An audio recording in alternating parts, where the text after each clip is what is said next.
Baku एक उभरता हुआ आधुनिक शहर तो है ही, साथ ही यहाँ पर दुनिया के इकलौते नेचुरल वंडर बर्निंग माउंटेन्स भी हैं और एंशिएंट फायर टेम्पल भी है। बाकू दुनिया का मॉडर्न ऑयल इंडस्ट्री का बर्थप्लेस माना जाता है और बाकू बुलीवर्ड देखे बिना बाकू का टूर पूरा ही नहीं होता है।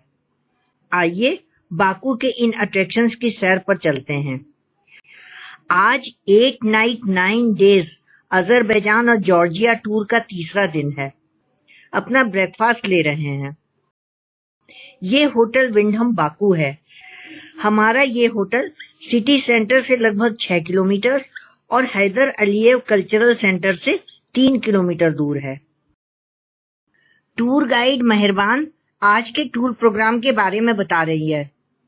आज के टूर में burning mountains, fire temple, Baku के ऑयल फील्ड्स और बाकू बुलीवार्ड देखेंगे। बाकू सिटी कल काफी घूम चुके हैं, जिसका वीडियो आप आई बटन दबाकर देख सकते हैं। आपका हमारे YouTube चैनल ट्रैवल विद मधु विनोद में स्वागत है। बाकू सिटी से बाहर निकलते ही ये बोएक्शोर लेक है। ये लेक अजरबैजान की सेकंड लार्जेस्ट लेक है। इसका एरिया 15 हेक्टेयर्स है और लेक का पानी अंडरग्राउंड सोर्सेज से आता है। अब बाकू के ऑयल फील्ड्स के इलाके से गुजर रहे हैं। सड़क के दोनों ओर दूर दूर तक अनगिनत ड्रिलिंग मशीनें लगी हुई हैं। 1840 में बाकू में ऑयल इंडस्ट्री लगने से ये दुनिया का पहला ऑयल टाउन बना था। अजरबैजान को ऑयल इंडस्ट्री का बर्थ प्लेस माना जाता है क्योंकि यहाँ पर सदियों से क्रूड ऑयल निकाला जाता रहा है। अजरबैजान अपने पेट्रोलियम प्रोडक्ट्स 25 देशों को एक्सपोर्ट करता है, जिनमें इटली और इजराइल टॉप पर हैं। बाकू में 1760 किलोमीटर लंबी बाकू टिबिलिसी सिहान पाइपलाइन है, जिससे यूरोप को क्रूड ऑयल सप्लाई होता है। अजरबैजान गवर्नमेंट ने पेट्रोलियम प्रोडक्ट्स के व्यापार के लिए सोकार नाम की सरकारी तेल कंपनी बनाई हुई है। अजरबैजान की 2/3 GDP फॉसिल फ्यूल से ही आती है। अब यानारदाग आने वाला है। यानारदाग का अजरबैजानी भाषा में अर्थ है बर्निंग माउंटेन। बाकू से 13 किलोमीटर दूर ये दुनिया का इकलौता मेस्मराइजिंग नेचुरल वंडर है। इसमें अंदर जाने का टिकट 9 अजरबैजानी मन्नत है। ये रोज सुबेरे 10 बजे से रात 7 बजे तक खुला रहता है। हमारे ग्रुप के लोग अंदर जा रहे हैं।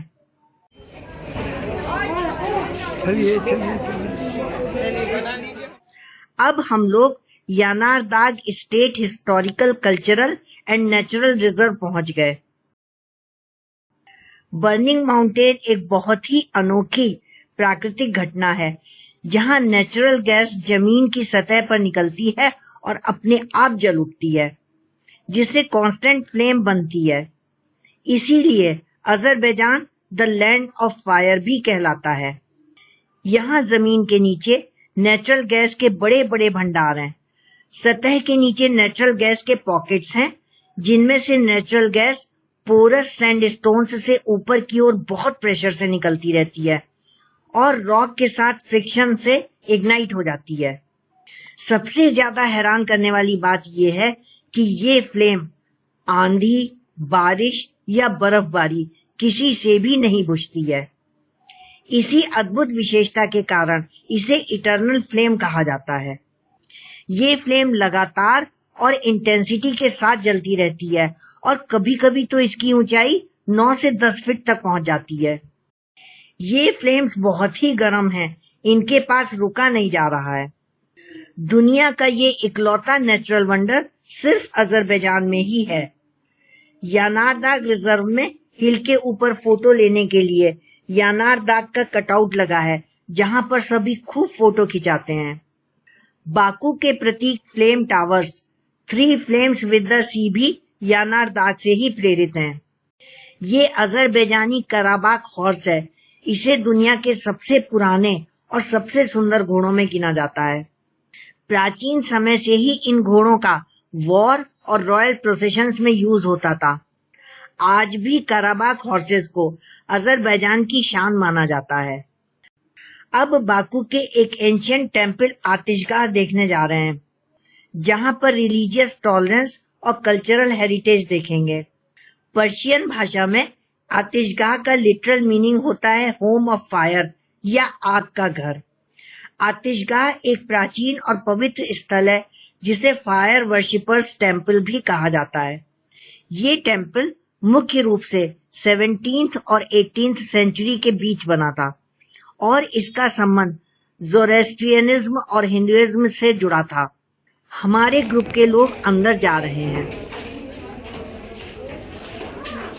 इस टेम्पल का इतिहास और भी पुराना है।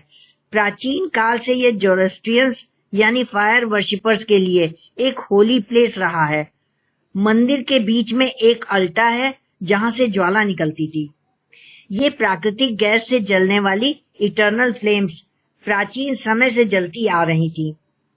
भारत से यहाँ आने वाले व्यापारी भी इस मंदिर में भगवान शिव की पूजा किया करते थे। मंदिर की दीवारों पर लिखे देवनागरी और गुरमुखी लिपि में शिलालेख भी मिले हैं जो इसकी भारतीय कड़ी को दर्शाते हैं। फायर प्लेस एक नेचुरल गैस के वेंट पर बना है जो बीच में एक बड़ी फायर को जलाता था। 1969 में नेचुरल गैस का भंडार खत्म होने से अब पास के शहर से लाई गई गैस से फायर प्लेस में फायर जलती है। मैं और अग्रिम अग्निदेव की पूजा कर रहे हैं। ओम स्वाहा।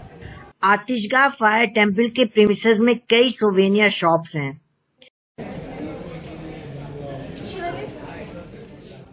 बाकू में बर्निंग माउंटेन, फायर टेम्पल और ऑयल फील्ड्स को देखने के बाद सिटी लौट रहे हैं। बाकू की सड़कें देखने योग्य हैं और इंटरनेशनल स्टैंडर्ड की हैं। ये बाकू ओलंपिक स्टेडियम है। इसमें लगभग 70,000 लोग बैठ सकते हैं। बाकू में अभी तक ओलंपिक गेम्स हुए नहीं हैं। बाकू सिटी का ये हिस्सा देखकर लगता है कि किसी यूरोपियन कंट्री में घूम रहे हों। Is underground. The only one station is not underground. ये हाई राइज बिल्डिंग जिसकी शेप वाटर ड्रॉप जैसी है 20 मंजिल का अजरसू टावर है। इसके आगे 42 फ्लोर्स ऊंची सौकार ऑयल कंपनी की बिल्डिंग है। बाकू का ये रसल पार्क होटल है। आज का लंच चिली रेस्टोरेंट में किया। लंच लेने के बाद बाकू बुलीवर्ड के लिए चल दिए। ये एक्वाटिक पैलेस है। एक्वाटिक पैलेस में 3 स्विमिंग पूल्स हैं। इनमें से एक pool Olympic size swimming pool है। बाकू की सड़कें हाई क्वालिटी और हाई स्टैंडर्ड की हैं, इसीलिए यहाँ पर फॉर्मूला 1 का अजरबैजान ग्रांड प्री भी होता है। यहाँ का 6 किलोमीटर लंबा circuit one of the fastest street circuits माना जाता है। ये ट्रैक बाकू के पुराने शहर और खूबसूरत कैस्पियन सी के किनारे से होकर गुजरता है। 2025 में अजरबैजान ग्रांड प्री 21 सितंबर को होगा। सामने बाकू का नेशनल फ्लैग दिखाई दे रहा है जो नेशनल फ्लैग स्क्वायर पर लगा है। ये फ्लैग 630 फीट ऊंचे स्टील पोल पर लगा हुआ है। इस अजरबैजानी झंडे का कुल वजन 500 किलोग्राम और साइज 118 फीट बाई 236 फीट है। 2024 में इसे दुनिया का सबसे भारी और सबसे बड़े साइज वाला झंडा होने का गिनीज बुक ऑफ रिकॉर्ड्स में स्थान दिया गया। बाकू बुलीवर्ड पर लगा फेरिस व्हील बाकू आई भी लोगों के बीच काफी लोकप्रिय है। बाकू आई 200 फीट ऊंचा है और इसमें 30 एनक्लोज्ड केबिन्स हैं। इसमें बैठकर दूर दूर तक बाकू और सुंदर कैस्पियन सी दिखाई देता है। बाकू आई का टिकट 10 अजरबैजानी मन्नत है। सामने दिख रही कारपेट रोल शेप वाली बिल्डिंग अजरबैजान कारपेट म्यूजियम की है। ये म्यूजियम अजरबैजान के कारपेट बनाने की कला को इंसेंटिव देने के लिए बनवाया गया है। ये दुनिया का इकलौता कारपेट म्यूजियम है। अंदर से ये बहुत सुंदर बना हुआ है। एक अजरबैजानी महिला कारपेट बना रही है। कारपेट बुनने की बारीकी देखते ही बनती है। म्यूजियम देखने का टिकट 10 अजरबैजानी मन्नत है। कैस्पियन सी के किनारे किनारे बने पैदल रास्ते पर कारपेट म्यूजियम से आगे ही लिटिल वेनिस है। यहाँ आकर ऐसा लगता है जैसे इटली के वेनिस आ गए हों। ये एक बेहद खूबसूरत और रोमांटिक जगह है। यह भी बाकू के कैस्पियन सी बुलीवार्ड पर स्थित है। यहाँ छोटी छोटी कैनाल्स हैं जिनमें सुंदर गोंडोला बोट्स चलती हैं, ठीक वैसे ही जैसे वेनिस में। लोग इन बोट्स पर बैठकर पूरे एरिया का मजा लेते हैं। लिटिल वेनिस की खूबी है कि यहाँ का एटमॉस्फेयर बहुत ही पीसफुल और रिलैक्सिंग है। हरे भरे पेड़, ब्रिजेस के अंदर से निकलना, सब कुछ वेनिस वाला फील देता है। ये एक छोटी लेकिन बहुत ही चार्मिंग जगह है जो ट्रिप को यादगार बना देती है।